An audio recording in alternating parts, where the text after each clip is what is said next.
Good afternoon, everyone. I'm just seeing a whole bunch of attendees coming flooding in, so I'm just going to flannel for a little bit while everybody gets in, and hopefully we'll be able to get started in the next couple of minutes. I have got a whole world of content to get through in the next hour, and I absolutely cannot overrun because we have a session immediately after this one without a break. So I kind of got the slightly longer slot of 1 hour. Most of the people have got kind of 45 minutes. So let's just give it until 2 minutes past, and then we'll get started. See, in the list of participants, we have one of the people who's who's hosting the next session as well. So he's obviously here to just make sure that I'm not overrunning.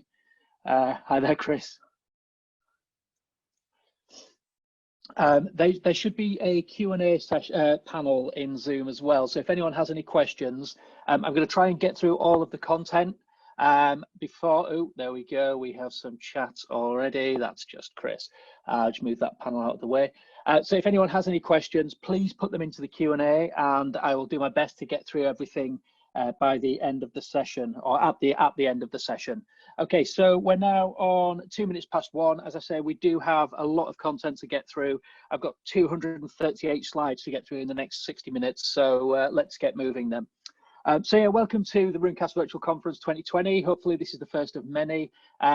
We would definitely encourage anybody who, if you're taking part in this event, please feel free to tweet about it. If you use the hashtag RunecastLive, let us know what you think of the event. And if you've got any feedback, anything that we could have done better, please let us know. This is the first time we've run one of these events, and we're eager to make it really worth your while to attend. So thanks to everyone who's come. So first things first, let's start this off. So this chap here is me.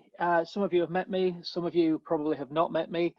It's not the scariest photo I have of me. If I were to take a photo of me right now, in the middle of this isolation period, the beard has gone a little bit crazy, the hair has gone very crazy, but yeah, that's basically me. I'm a systems engineer here at Runecast. I've got a whole bunch of certs. I'm not really here to talk about those right now. Prior to joining Runecast almost 2 months ago now, I was the technical marketing architect for vSphere Lifecycle at VMware. So I did a lot of the work that was kind of going into the white papers and the blogs and all the rest of it that you've seen with the recent announcement of vSphere 7. Outside of work, yep, I like to go walking. I'm a keen hiker. I'm not allowed to do that anymore. I love Scottish football, which is on hiatus at the moment. I like to travel, which again, I'm not allowed to do. So cheese is the only thing that I've got left in life. And because I'm not in a position to do much exercise, I am piling on the timber right now. And yeah, I like to run, but yeah, probably not a good idea given the weight that I've put on. Anybody who's interested, you can find my blog down at the bottom there.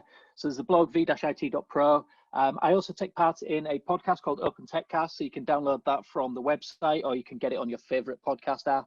And I'm on Twitter as @Kev_Johnson. Not everything that I tweet is technology related, so just forewarned there for you. Just a little bit of an agenda then. So first things first, we're going to talk about why you might want to upgrade vSphere. And there's a whole bunch of reasons why you might want to, and we'll cover that in another slide or so. We talk about why it's really important to do the planning, because if you don't do the planning properly, then there's a quite rude saying that I'm not going to use, but yeah, it's proper planning prevents poor performance is I believe the most polite way of putting it. We'll have a look at what to do if, find out if your hardware will be supported, because that can be a real problem when it comes to, when it comes to planning your upgrade, finding out if you're going to be supported, whether you're going to have to replace your hardware, and also what to do if that hardware isn't supported. We'll have a look at different ways that you can check out your environment and see how healthy it is now, and why you might want to make sure that it is healthy. We'll talk about the importance of interoperability. We'll go through the upgrade process. So I've got a bunch of videos that I made over the weekend. I remade these videos for this webinar. So there's some Windows 7 content. Windows 7? That's end of life now, isn't it? vSphere 7 content coming your way in the next 60 minutes.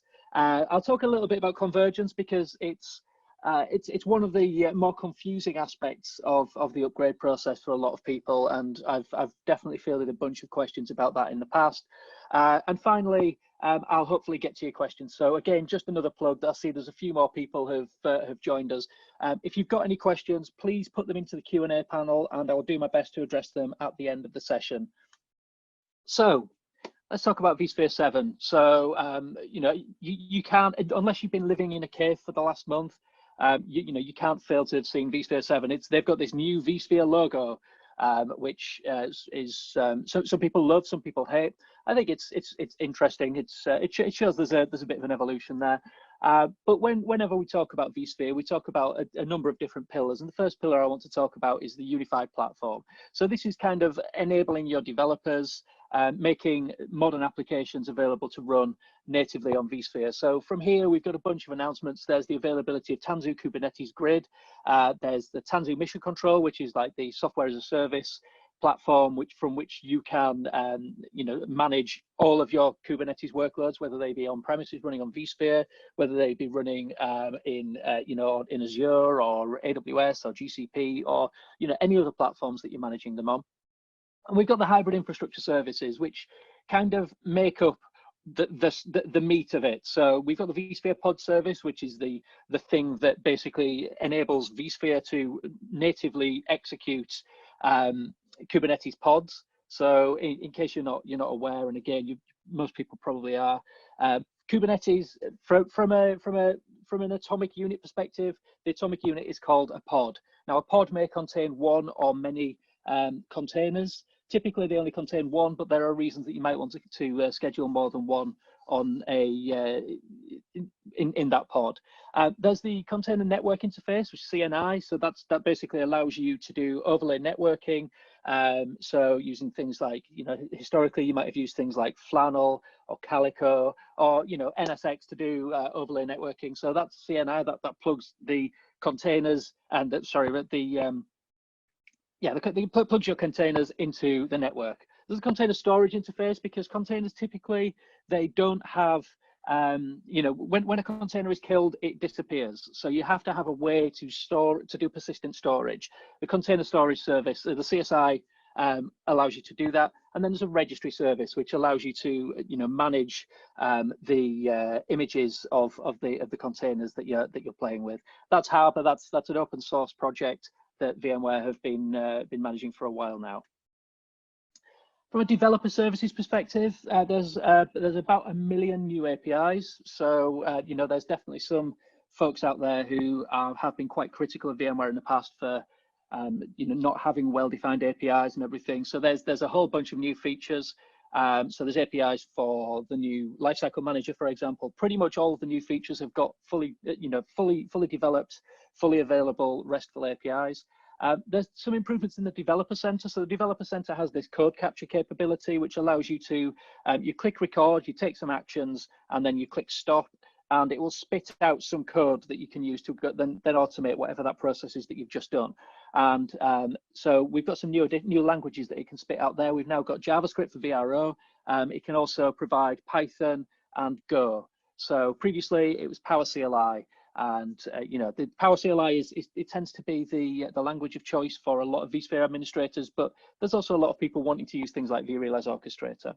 And then finally, there's the new version of PowerCLI. So I updated that recently. You know, it's great. There's so many new commandlets in there, and that provides you with capabilities to manage vSphere 7 and WCP, which is Workload Control Plane, which is all of that kind of goodness for the Kubernetes management. From a security perspective, pretty much everyone would agree, I would imagine, that, you know, historically managing certificates on vSphere has been an absolute nightmare, and there's been a lot of work going to improving things in the past few releases, and now there's a full API, so you can manage everything from an API, and there's a proper GUI to kind of build these certificate signing requests and things like that as well, so that you don't have to SSH into your vCenter server in order to deal with all this. There's vSphere Trust Authority, which hasn't really been talked about too much. But the idea is that you would have a small subset of ESXi hosts in like what they're calling a blue cluster, and they would provide attestation capabilities for the rest of your environment. So at present, if you're doing things like at present, if you're doing encryption, you have a KMS, and your hosts talk directly to the KMS. For going forward, your hosts will talk to the trust authority hosts, and then they will basically deal with the connection to the KMS, so that the host that you've got that might potentially be compromised, they never get direct access to your key management services and all of the secrets that are held there. And then finally, there's identity federation, which I think is awesome. So identity federation gives you the capability to sign into vCenter server using ADFS.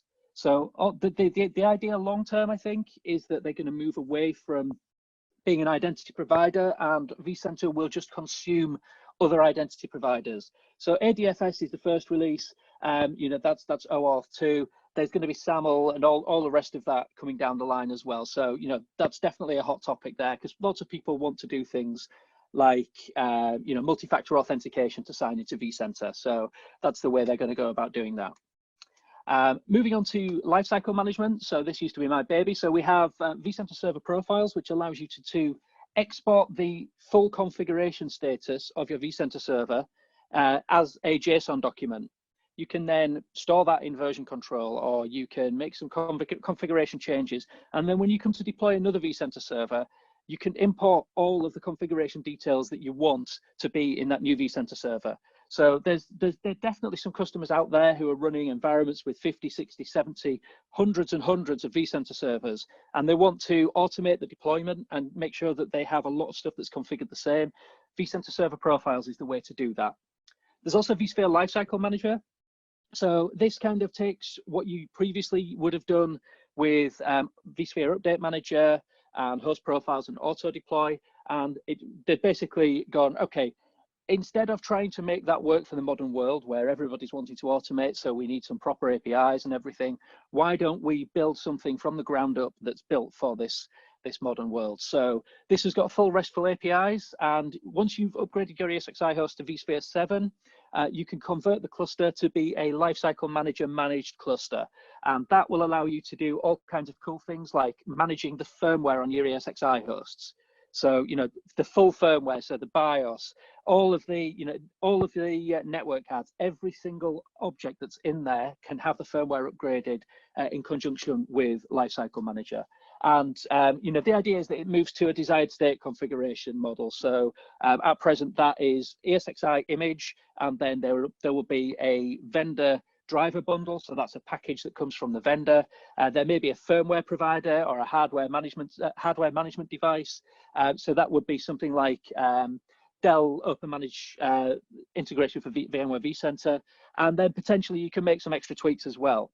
Now, whenever you deploy and update to ESXi going forward, you're essentially doing a clean deployment. So there's no concept of installing ESXi and then installing a patch and then installing a patch and then installing an update.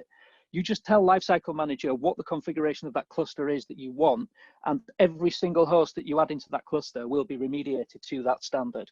I think this is awesome. I think there's a lot of cool stuff coming down the line with that as well. And yeah, so that's cool. And finally, vCenter Update Planner, which is built into vCenter Server, and it does interoperability checks. So it'll do a couple of things. It will check when there's a new version of a product that you have installed available, and it will tell you, whether you can upgrade without breaking any dependencies on anything else. So interoperability is a real hot topic there, and vCenter Update Planner is really going to help with you there.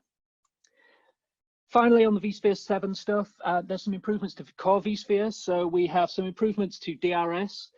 So DRS moves from being focused at a cluster level to being focused at a virtual machine level. It's more of a focus on workloads. We've got some optimizations to vMotion so that you can minimize the stun times on those monster VMs that you might have. As you'd expect, there's new CPU support, so there's new CPUs coming out all the time. There's VM compatibility version 7, which has no new configuration maximums. excuse me, but it does have a virtual precision time protocol. So that's a virtual hardware device that sits inside the virtual machine and deals with PTP for when you have workloads that require that kind of super precise time. There's the virtual SGX device. So again, this is an Intel security thing, deals with all of your secrets inside a virtual machine. And then there's the virtual watchdog device, which can keep an eye on things like processes, make sure that if a process fails or an executable is not running, that it starts those up. So that's vSphere 7. We're already 13 minutes in. Brilliant. Okay, so let's talk about planning. So I really, when I was a kid, my favorite cartoon was Wile E. Coyote. Well, sorry, it wasn't Wile E. Coyote, was it? It was Roadrunner.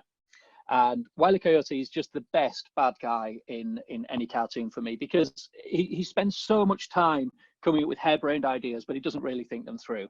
And he's dropping the anvil on the Roadrunner, and you just know what's going to happen is the Roadrunner won't turn up. He'll somehow get down on the road, and he'll be squashed by the anvil. So yeah, there's a pretty popular saying, which is that failing to plan is planning to fail. And while I was researching for this, I found out that this has been attributed to Benjamin Franklin. So most people have probably heard of Benjamin Franklin. So yeah, he apparently came up with that, but also apparently so did a guy called Alan Lakin. He's a time management guru.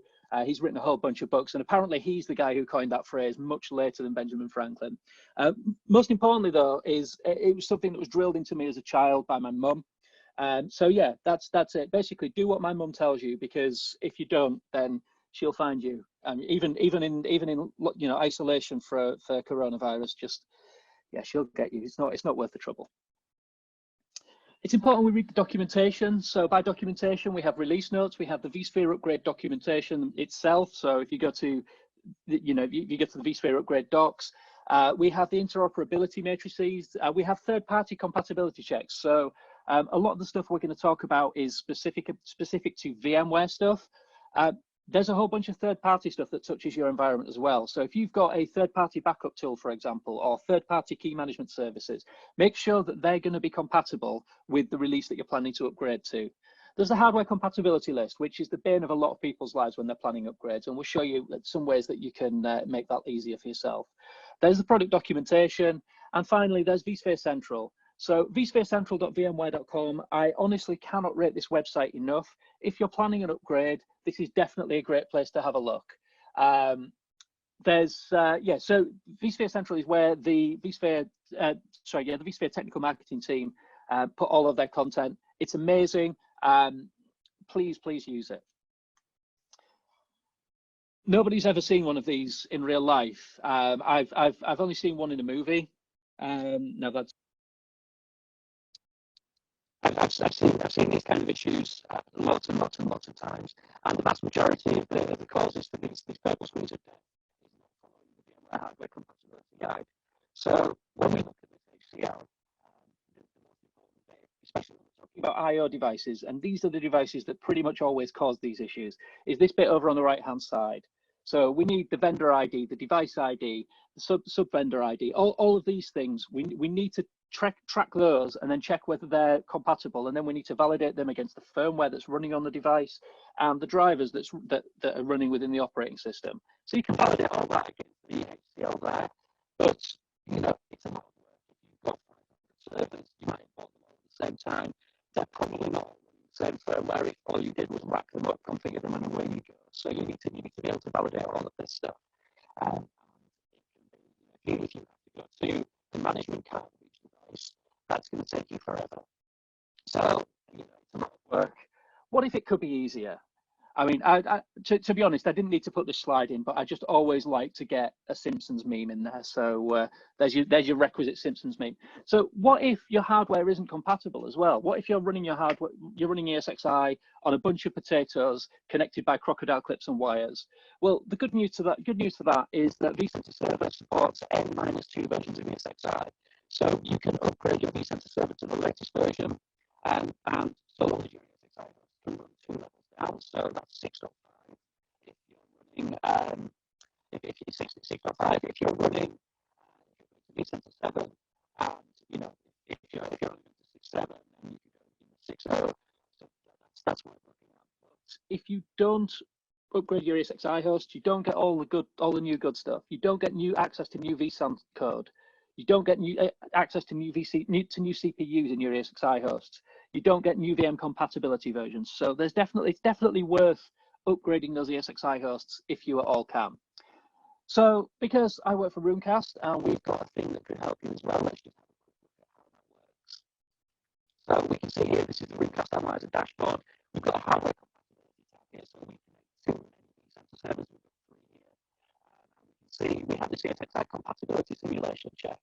So here we've got a check to go to ESXi 7.3. This is going to check all of those. So we can see we've got 4 that have got problems.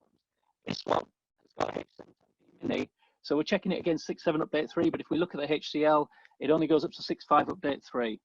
So you can do that for, if you've got 500 hosts, you can do all that very, very quickly from one location.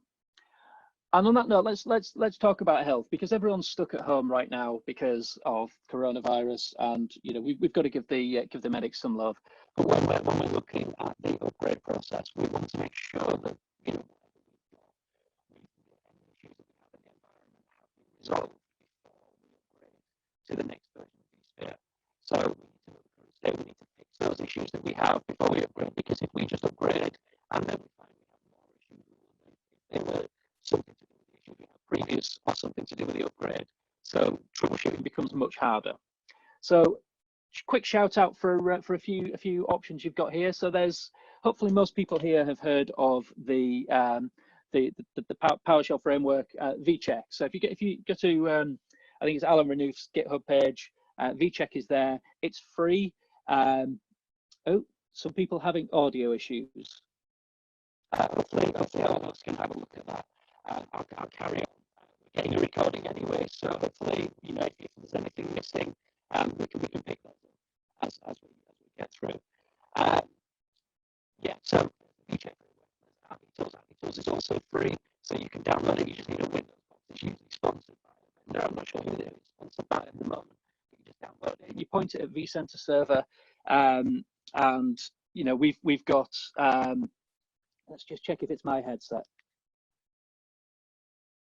Okay, is that any better?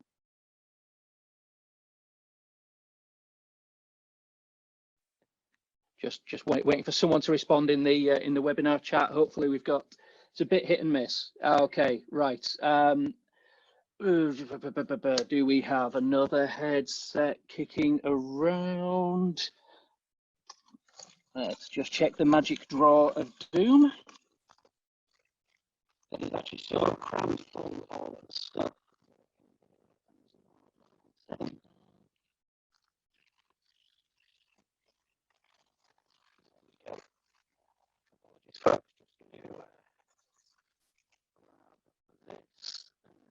And an adapter, so I can this in here.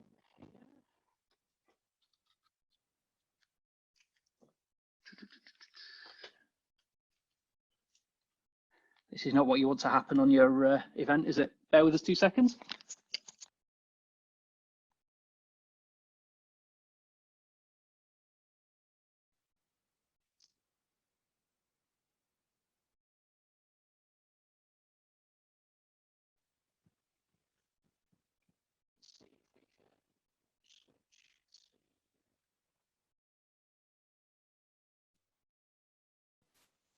Okay, is that any better, folks?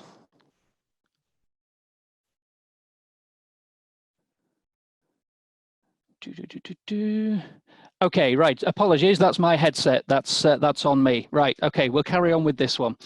Yes. So we need to make sure we have we've done these checks. There's a VMware health check as well. So if you have access to, if you're a partner, you have access to the VMware Health Analyzer. If you are not a partner and you work with a partner, or you have PSO credits as part of your as part of your contract, your ELA, then you have access to the VMware Health Check. That you can have PSO come in and check all that for you, and they will get you a very, very detailed report. It's very, very detailed. It can take a long time to kind of get those details. I've written a number of those myself. Finally, there's Runecast Analyzer. So again, I'm just going to show you a few things that we can do to help you there.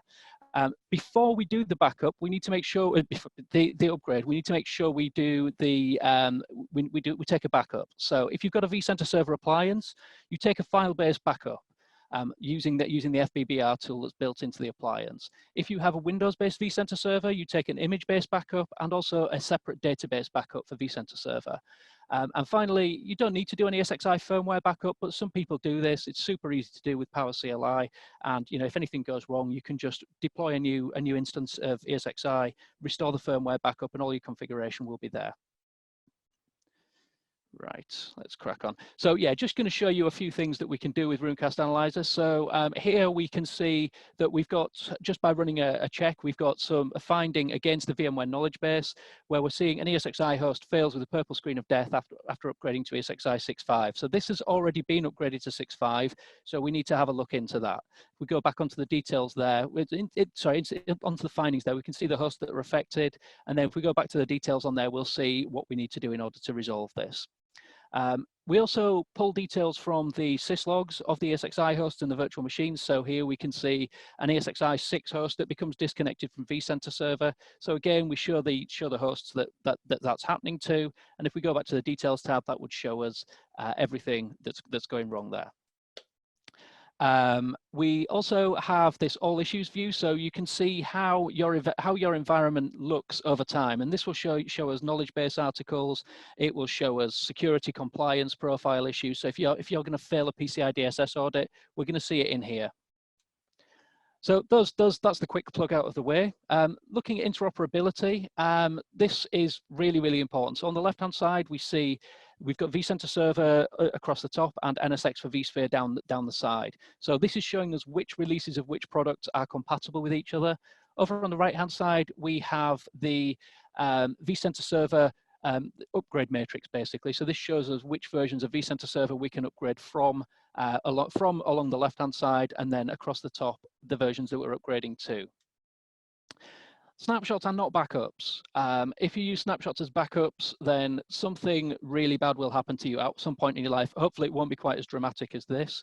But a little tip for you, when you're doing the upgrade, if you take a snapshot of your vCenter server appliance, when you come to deploy the new appliance, because that's how the upgrade process works, you're going to find that the disk space that it requires is almost doubled. And then you're going to deploy it, and you're going to find you're just wasting a lot of disk space there. So that might not be an issue if you're thin provisioning your storage on the back end, but just be aware that it will affect you if you use a snapshot for recovery. Please take a file-based backup before upgrading the vCenter server appliance. So I'm going to walk through the upgrade process. Hopefully this shouldn't take too long. So if you're upgrading to vSphere 6.5 or 6.7, the process is you upgrade all PSC, so all platform services controllers within your environment. You need to upgrade to the next version before you move on to the next step. So that's only if you've got external PSCs. We then move on and we upgrade all vCenter servers. So if you already have an embedded topology, then this is the first step. You then upgrade your ESXi hosts, and then the next steps are kind of, you can do if you want to. There are definitely some benefits to doing so. Upgrading VMware tools, I would definitely recommend doing. VM compatibility, you upgrade that if you need the new features. So if you needed things like support for Microsoft virtualization-based security, for example, you need to upgrade to VM compatibility 14. If you need access to virtual SGX or virtual PTP, you need to upgrade to version 17 once you've upgraded everything. But in general, if you're doing that upgrade, you don't need to. If you're doing the vSphere upgrade, it's not required to do that VM compatibility upgrade. Only do it if you need those new features, because you're essentially pulling out the system board on your virtual machine, putting another one in, plugging everything together, and turning it on. And it's probably going to be okay, but it's actually pretty tricky to back that out. Some people will tell you, oh, you just edit a VMX and you change the VMX version. There is other stuff that happens that means that that's not necessarily the case. You can then upgrade your storage. So once you get to vSphere 6.5, you can use VMFS6, which have some benefits in terms of, when you're looking at, if you're doing thin provision storage, so you can reclaim that thin provision storage automatically. There's also benefits to new versions of vSAN, and I'll show you how we do that upgrade in a couple of slides' time. The final step is we upgrade the vSphere distributed switch. And again, this is you only need to do this if you need the new features. vSphere 6.7 shipped with VDS 6.6, which has a really cool feature called Mac Learning. So you can turn this Mac Learning feature on, and it means you can do nested virtualization then without needing to make those port groups promiscuous. Because if you have promiscuous port groups, somebody from a security team is going to come and slap you across the wrists at some point. Slightly different process if you're upgrading to vSphere 7, because there are no external PSCs. So if you have external PSCs at the moment, when you do the upgrade, all you do is you upgrade or you migrate your vCenter servers, and that will automatically do the convergence for you. I'll show you that in a moment. We do the upgrade of ESXi, but then all of this, it's exactly the same process. Before I do this, I just want to talk a little about convergence, just kind of explain how it works. So hopefully this whiteboard feature is going to work for me. Let's see if this wants to play. Let's choose a nice color. We'll go with that. Okay, we've got a color, and let's squiggle down the page. So here we have a pretty simple setup. So I've made a bunch of videos. We're going to use this setup. So here we have site 1. My handwriting is atrocious on this thing. And here we have site 2. So it's a pretty simple setup. We've got a PSC at each site, and then pointing. So these PSCs are in enhanced link mode. Don't know what's going on there. In enhanced link, what's going on with the pen? Of course, this was going to happen. Pen. There we go. So these are in enhanced link mode. We've got these 2 sites. Then we have a vCenter server at each site. And these are running 6.5, but it's not really that important. So these vCenter servers are pointed at their relevant PSCs. And then each vCenter server has got 3 ESXi hosts in a cluster. Looks like I need to clean my iPad. So these are all in a cluster underneath the vCenter server. So that's that. Hopefully that makes things at least a little bit clear, and we'll crack on and I'll run through these. So first things first, let's just clear all that off because we don't need that anymore. First things first, we're going to walk through a video of the upgrade process for the PSCs and the vCenter servers. So as we said, we're going to Windows 7 now, so it's just the vCenter servers. There we go. So we've got these 2 environments, vCenter 1, vCenter 2. We can see here, these are all running 6.5. So the ESXi hosts are running 6.5. And in site 2, we also have 6.5.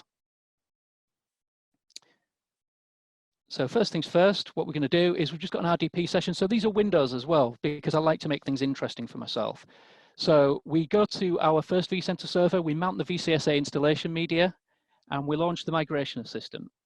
Now this is important because it creates the connectivity back to your jump box where you're deploying your new vCenter server from, and it allows all of that data to be transferred. It also does a bunch of health checks, and we can see here it's run a bunch of checks there. That's running, and now we're back on our jump box and we're going to run the installer. So as we said, this is a migration because we're going from Windows. If we were doing an upgrade, it would be VCSA to VCSA. So we just need to connect to our first vCenter server where the migration assistant is running. If you don't run that, you'll fail at this point. So we're going to do a convergence. It's going to automatically do that. And then we're just going to deploy it into my lab. And look at my typos. I'm amazing. Yep, we're going to validate that certificate is valid. We're going to deploy it into that data center, into this cluster. We're going to give it a new name, so we can call it Lab VCSA 1 and give it a super secret root password. And here, yep, so we're going to make it a default storage size. We're going to deploy it to my NFS data store. We're just going to make sure we put it on the right virtual switch. If you don't put it on the right virtual switch, you'll get to the end of phase 1 and it will tell you that you've failed. So you need to put it on the correct switch and then log into the VAMI on the newly deployed appliance. So the newly deployed appliance has a temporary IP address, which ends 213 for this one. We're going to deploy this vCenter server. It's going to deploy some RPMs into that vCenter server. And then we've finished phase 1. So if we hit continue, it's going to automatically carry on to phase 2. So we're just going to log into the newly deployed appliance. So next, it's already got all of these parameters. It's just going to run some pre-migration checks. These usually take a few minutes. So I've speeded all this up, as you can imagine. So it's just warning us that anything that's in Update Manager 1, we're not going to take across. Because this is our first converged vCenter, we just point it at the external PSC. We sign up, we say, yes, we want to join the CEIP, or no, we don't. We accept that we have backed up the vCenter server. Otherwise, we have no way of recovering. So this is just warning us that the source Windows vCenter server will be shut down when we complete this. And then this happens. This takes a long time. So this whole process for this video took about 2 hours in the lab, and it's not on low-end hardware, so it just does take a while. We've now deployed the new vCenter server. We've copied all the data across. We've got to then start the new vCenter server up, and then the final step is to import the data that's been copied. So we can see that the original data vCenter server has gone down, and it's now back up again. So this is the new one. This is running vSphere 7, and we'll see that in a moment when I can type.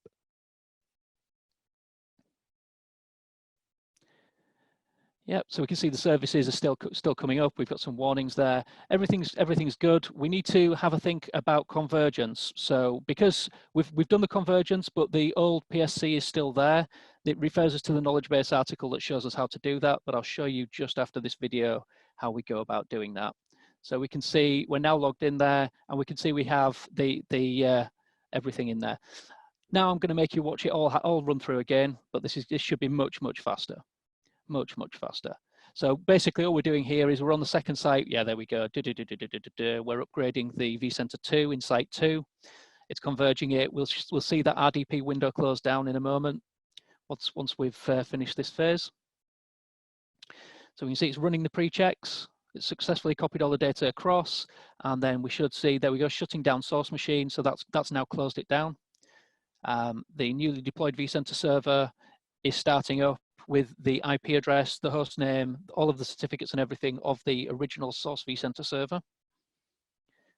Start all the services up, and then it's going to import all the data in there as well. And then we should see that we have 2 vCenter servers with embedded PSCs. However, we still have the ESXi hosts there that are running 6.5. So let's move on to the next one then. So we have to decommission the external PSCs because it's not supported to run mixed mode. So mixed mode is when you have, let's say you have some servers running 6.7, some of them are running 7.0. So it's supported to run it like that only during the process of the upgrade. So what we need to do is we need to remove those PSCs. So this is going to require some CLI work. So here we see we've got vCenter 7. Running that specific build. We've got the other vCenter 7. So they're both running the same build. We've got rid of all those horrible warnings that we've got. And so now what we're going to do is we're going to go have a look into administration system configuration. And this will show us what we have. So we can see here we've got PSC1, which is talking to PSC2. And then graphically, we've got two vCenter servers which are embedded. And we still have these old PSCs there, the external ones. So let's get those removed. So choose your terminal emulator of choice. I'm old school. I quite like using PuTTY. This is where you get to see how bad my typing really is. So there we go. I can't even remember what my username is. Go on. Don't crash on me. This is the joy of using GIFs. There we go. Right. So super secret password. We need to go into a shell. And so what we're going to do is we're just going to check that this vCenter server is pointed to itself for the platform services controller. And we can see here that we're pointed at vcenter1.lab.local. So that's all correct. So our next step is that we're going to remove the reference to PSC1. So you need to use cmssoUtil unregister, node pnid, and then the pnid, which is the fully qualified domain name of the PSC that we're removing. So we have to put in some credentials here to do this. But first things first, we actually need to shut down that PSC. Because if we don't shut down the PSC, we'll get a bunch of errors. There's a knowledge base article that was mentioned in the previous video that will show you how to do that. So that PSC is shut down. We're also going to do PSC2 because we're going to do the same thing in vCenter 2. How are we doing for time? 20 minutes. We're good. So those are both shut down now. There we go, it's shut down. So back in here, we can now execute this. It's going to ask us for our administrator at vSphere.local password. You can also feed this into the CLI if that's what you wanted to do, but I didn't want you to see my SSO password. And it's now going to remove those solution users, computer accounts, and service endpoints, and it will restart the services on the vCenter server that we're connected to. It doesn't reboot it, so we're still connected over SSH. And this is just going to take a few moments to come up. Obviously, as you're probably aware, it takes more than a few moments for a vCenter server appliance to come up, but now all the services are running. If we refresh that, we can see. So there we go. We're just going to show the servers in single sign-on here. So we can see we have PSC2, vCenter 1, vCenter 2. So we're just going to connect to vCenter 2. And we're going to run through the same process. So we already know how things are. Look how bad my typing is. So we're going to go DMSSO util, which is not a thing. Let's go correct that. And we're going to point it at the node pnid psc2.lab.local. Give it the administrator account. Let's give it the correct account. And it's removed that as well. So we can come back in here. And we can see we can't connect to one or more vCenter servers. So we can't actually connect to vCenter 2 at the moment because the services are restarting. So we go back to that PuTTY session. Just need to wait for it to finish stopping and starting the services. There we go, they're stopped.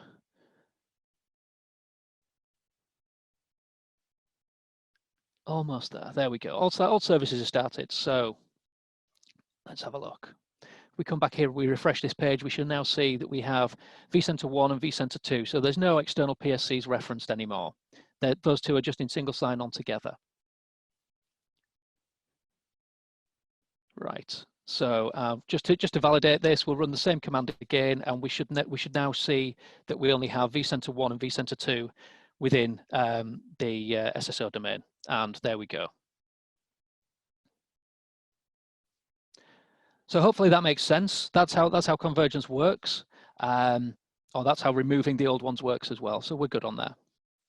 Upgrading ESXi hosts. So most people have probably used Update Manager, and getting from 6.5 or 6.7 up to 7.0 is exactly the same. So we can see here we've got vCenter running at 7.0, and we've got ESXi hosts running 6.5.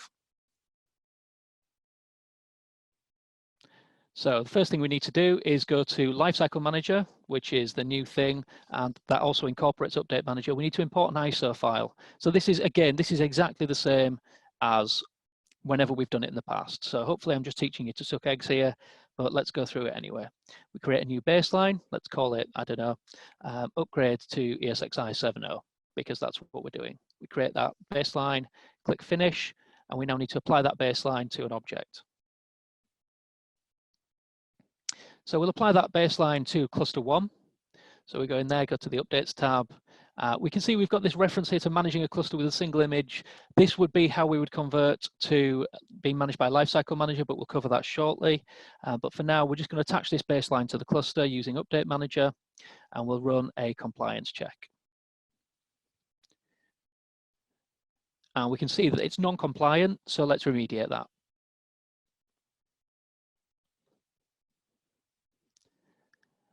So cluster upgrade, yeah, we're going to do that. It's going to install this version of ESXi from an ISO. Let's remediate.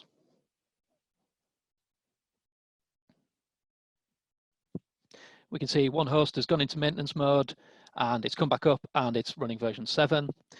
We should see, let's see if we can catch another one. So we've got ESXi 3 has gone into maintenance mode. That's now going to reboot. It's coming back up. I was a little slow with that. Let's see if we can catch the console of ESXi 2. Let's see. There we go. So we can see that is currently running 6.5.0 at 6.5. That specific build that's shutting down, and it's come back up using 7. So all the services start up, and there's a bunch of scripts that run, but that's now completed. So that cluster in that data center is now all running vSphere 7. So the final thing we're going to do is we're just going to have a look, and we should see a compliance check happen just to make sure that everything has completed successfully. So if we now run another check compliance, because we're now running a new version of ESXi, we should see that all of those boxes go green. So all of those checkboxes are in place. So that's your upgrade to vSphere 7. The next step is to convert that cluster to be managed by vSphere Lifecycle Manager. So as I said, this is the cool new thing that will let you do things like manage firmware, and it's really easy to do, but all of your hosts must be running version 7 in order to do this. So I'm just going to walk you through the process. This doesn't take long at all. See, we're just proving that they're all running version 7. If you try to do this and you're not running version 7, the check that it goes through will fail, and you'll have to come back once you've upgraded. So we click manage with a single image, but first thing we need to do is we need to import the update bundle for this. So this is the offline bundle. So it's the same content as the ISO file, but it's an offline bundle, so it's a zip file. So you'll use zip files going forward rather than ISO files. And also the concept of a vendor ISO or a third-party ISO goes away, because Lifecycle Manager builds up those images from a base ESXi image and the vendor add-on. Okay, so it's just going to do some checks. We can see it's checking the cluster's eligibility to be managed with a single image. And once we get to this point, it's going to run another bunch of checks. So we can now select the version of ESXi that we wanted in there. If we had a patch or an update release, we would just select the new ESXi version after importing it. We'd then validate it, and then we can save it. So we validated it, it's been proven to be good. We don't have any vendor add-ons or firmware and driver add-ons for this environment because it's nested ESXi. So it's then going to check this. It's found some VIBs on those hosts that are not in compliance with the image. So we've got the fault domain manager VIB, for example. That's going to be removed, and a new FDM VIB will be deployed as part of this image setup.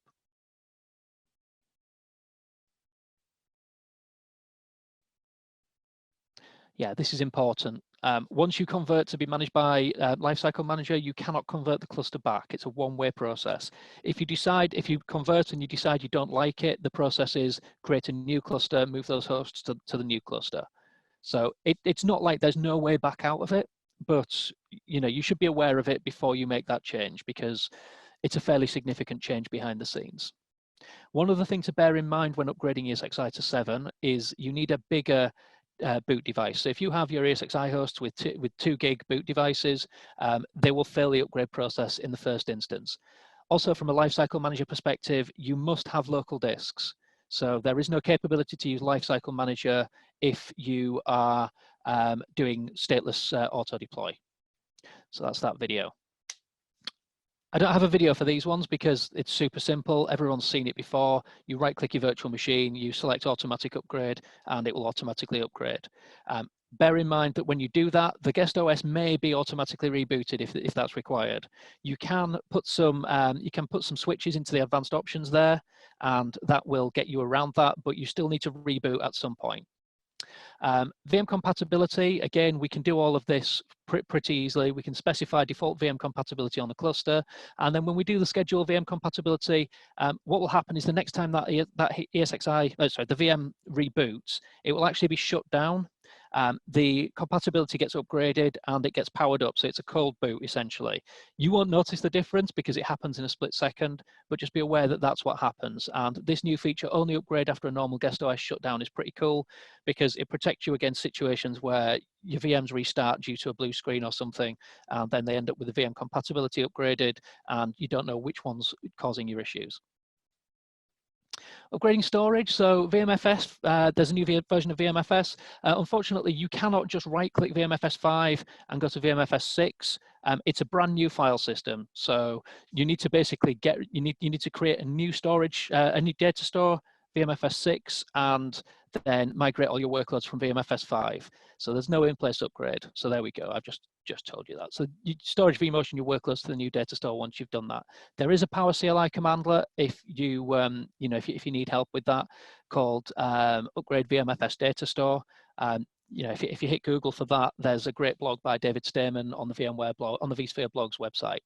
And then finally, once you've done that, you can delete your old VMFS 5 data store, claim that storage back from your storage array. vSAN, so we'll get a warning here. We've upgraded these hosts. We can now see that there's a new disk format version. So let's go and upgrade that. So we go to configure. And then we just scroll down here to vSAN disk management. And we should see, okay, all our 6 disks are running version 5. So we need to run the pre-check. Please never ever skip the pre-check. It's there for a reason. It doesn't actually take that long, and then we just do the upgrade. So this is going to pull the disks out the disk group. It will reformat them, insert them back into the disk group. So it's not going to lose any data for you, but you may want to allow reduced redundancy because that allows you to get through that upgrade process faster. So here we go. We can see it's updated the vSAN configuration. This can take a long time, especially if it's a hybrid array. We can see down at the bottom there, vCenter 2 is in the process of upgrading. But there we go. All 6 disks are version 11, which is the latest version for vSphere 7. Upgrading networking is actually pretty simple. You'll get a pop-up in your vSphere client saying there's a new version of the distributed virtual switch, and you go in there and you go, okay, right, I want to upgrade the distributed switch. Please make sure you take a backup before doing this, because if you don't, there is no downgrade distributed switch. The restore process is you basically restore that config back up. And on that note, your upgrade is complete. You can break out the confetti, you can light the fireworks, you can pop open a bottle of fizzy stuff, and everything's good. And at that point, I can't believe I got through all that, even with the headset issues. That's amazing. We have one question. So if anyone else has any questions, please get them in now. We have a question from, I'm not going to try to pronounce your name, Mikhail, but when do you plan to add the ESXi 7 release to the ESXi compatibility simulation within Runecast Analyzer? We're hoping to get that out this week. There's been some slight changes to the structure of the data from a VMware HCL perspective. So we had to make some changes over the weekend for the data pull. But yeah, we're hoping later this week. So hopefully that's helpful to you. Any other questions at this point? Chris Noon has to bounce to his. That's cool. Chris is on in this session pretty much straight after, so I'm going to grab a cup of tea and hang around for his session with Bilal. That's going to be awesome. Finally, then, if we have no further questions, I just want to give you a quick, quick salesy type slide. Basically, Runecast Analyzer, what we aim to do is save you time, reduce your outages, improve your security, minimize your risk, ensure you have continuous compliance, and reduce your costs by just basically automating all of those questions. Oh, looks like we've got, what is the vSphere 7 release date? Yeah, that was out last week sometime, wasn't it? Yeah, so we've got all of that stuff there. If anyone is interested and wants to try Runecast Analyzer, if you go to runecast.com, you can sign up for a free 14-day unlimited trial there. You can deploy it into your labs and things like that. We have got some offers going on for healthcare, I think for hospitals and education at the moment. So if you drop us an email, innovate@runecast.com, we'll have one of my colleagues will get back to you on that. But on that note, if there are no further questions, I think we better wrap this one up because we need to get going for the next session in 7 minutes. So thanks everyone for attending. I really appreciate your patience while we had those few issues. Sorry about the sound, but yeah, thanks for coming, and please stick around for the rest of the reviews. And remember, put stuff on Twitter at it's #RunecastLive. Thanks very much.